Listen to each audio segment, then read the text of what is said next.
suivons notre merveilleuse devise. La fleur de Franchimont, ces images tournées il y a quelques mois en attestent, ce n'est pas qu'un produit local, c'est tout un art de vivre où le festif a une place de choix. Le projet est né en 2001. Au départ, c'était une bande de copains avec des compétences diverses et complémentaires.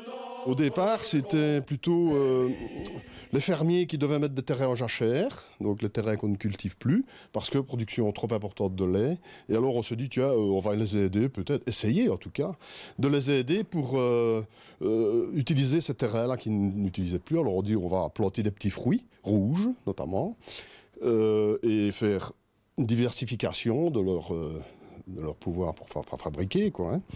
Et c'est ainsi qu'on a demandé au bourgmestre, M. Korn à l'époque, qui nous a prêté son terrain, pour faire des essais, évidemment, parce que les plantes ici, présentent les framboises, les groseilles, il faut savoir quel type, qu'on puisse convenir au climat de Theux, quoi, hein. Alors on a planté, mais il fallait des sous. On n'en a pas de sous pour acheter des fils, des piquets, les plants, etc.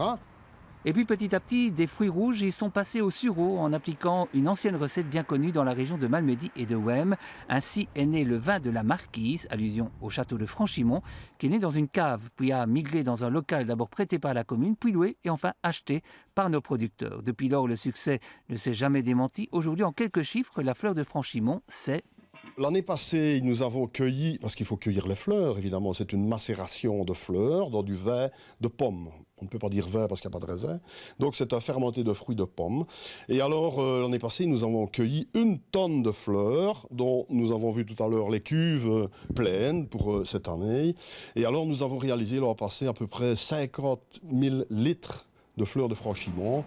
Derrière ce succès et ce produit, il y a donc un processus de fabrication qu'on ne dévoilera pas. Bon, allez quand même, quelques indications.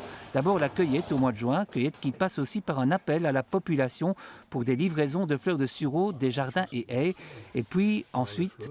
On met trempé, macéré plutôt, c'est le mot exact, dans le fermenté de fruits, donc de pommes, hein, qui est des pommes de Belgique. C'est un vin qui est fabriqué en Belgique. Et nous le mettons macérer à peu près un mois et demi. Hein, et après, nous utilisons ce macérat là-bas, nous le mettons dans une cuve de refroidissement pour éclaircir le vin, sans mettre de produits chimiques de trop. Nous n'aimons pas trop ces principes-là. Et alors après, bien, on le met en bouteille à la demande, puisque nous avons le stock qui est là dans les cuves. On doit préparer sur quelques jours, je vais dire, hein, la cueillette, 1 année de fabrication. La fleur de Franchimont se porte donc très bien. Le local de fabrication est en plein travaux d'agrandissement et on prévoit bientôt la production de fleurs de Franchimont bio. Pour ce faire, un verger a été installé à l'arrêt. Cela méritera aussi un jour une petite visite, mais cela, c'est pour un prochain épisode.